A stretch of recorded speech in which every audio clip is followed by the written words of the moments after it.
फहमी में है कि ईशा अब आकाश को अपना पति मान चुकी है और अपने आप पर पूरा हक आकाश को दे दिया है। खैर, आकाश और गुलाब सिंह के काले कारनामों के चलते अब सूरज गुलाब हवेली पर सरकारी ताला लगाने वाला है। प्यारे दर्शक, अगर आप ईशा का साथ देना चाहते हैं और सूरज ईसा की जोड़ी को एक साथ देखना चाहते हैं तो इस वीडियो को लाइक करके चैनल को सब्सक्राइब करें और नीचे कमेंट बॉक्स में आई सपोर्ट ईसा जरूर लिखें। वो हवेली जो कभी ताकत और रौब की पहचान थी, आज अपराध और साजिशों की गवाही बन चुकी थी। लेकिन इस फैसले के पीछे सिर्फ कानून नहीं, बल्कि सूरज का टूटा हुआ दिल भी था, जो अब हर उस चीज को मिटा देना चाहता था जो उसे ईशा की याद दिलाती थी। हवेली के बाहर भीड़ जमा थी, मीडिया कैमरे चमक रहे थे और पुलिस चारों तरफ तैनात थी। आकाश गुस्से से लाल आंखों के साथ खड़ा था, लेकिन आज उसकी एक नहीं चल रही थी। दूसरी तरफ ईशा खामोश खड़ी थी, उसकी आंखों में दर्द और उम्मीद दोनों थे।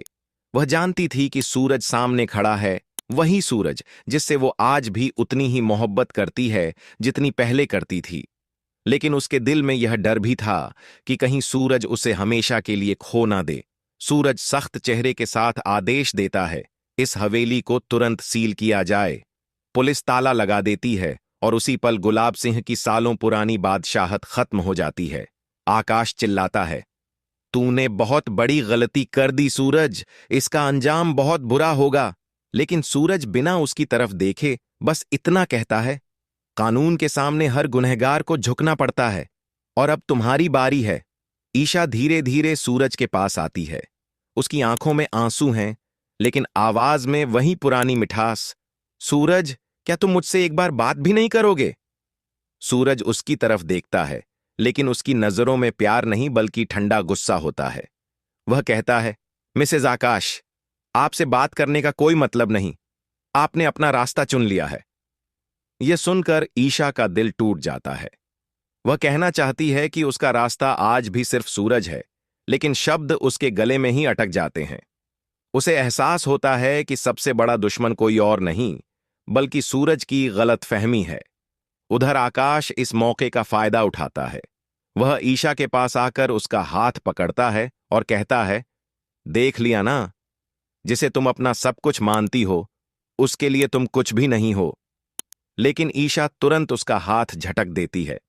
मेरे और सूरज के बीच में आने की कोशिश मत करो आकाश, तुम कभी समझ नहीं पाओगे हमारे रिश्ते को। सूरज यह सब देख रहा होता है, लेकिन उसके दिमाग में सिर्फ एक ही बात घूम रही होती है कि ईशा अब आकाश की है।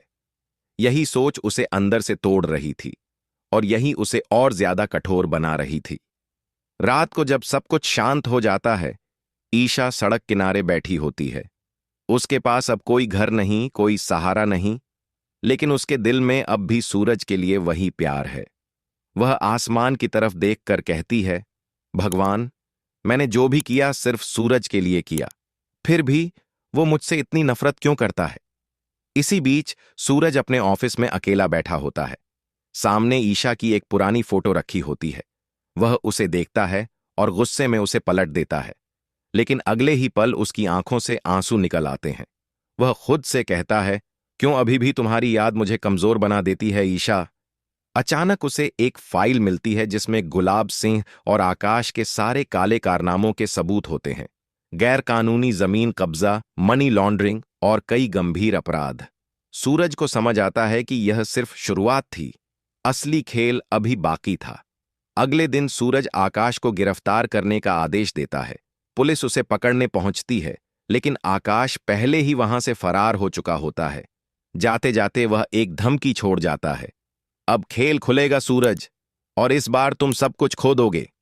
ईशा को जब यह पता चलता है तो वह डर जाती है।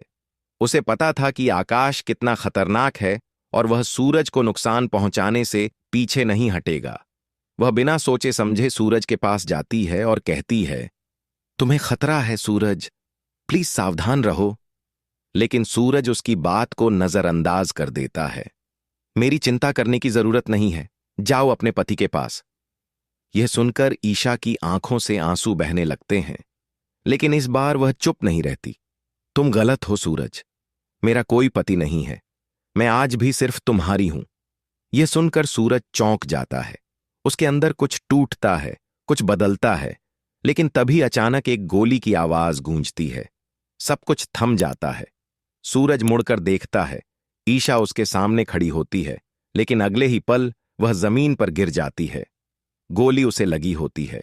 सूरज की दुनिया एक पल में बिखर जाती है।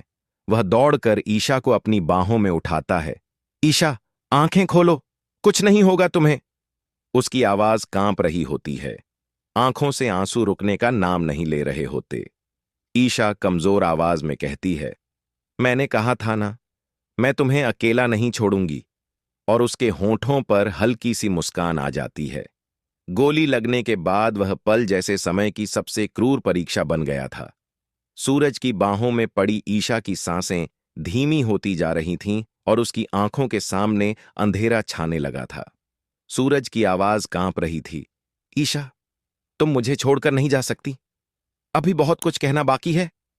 लेकिन ईशा बस उसे देखे जा रही थी, जैसे वह अपनी आखिरी नजरों में उसी चेहरे को कैद कर लेना चाहती हो जिसके लिए उसने सब कुछ सहा था। सायरन की आवाज गूंजती है और ईशा को तुरंत अस्पताल ले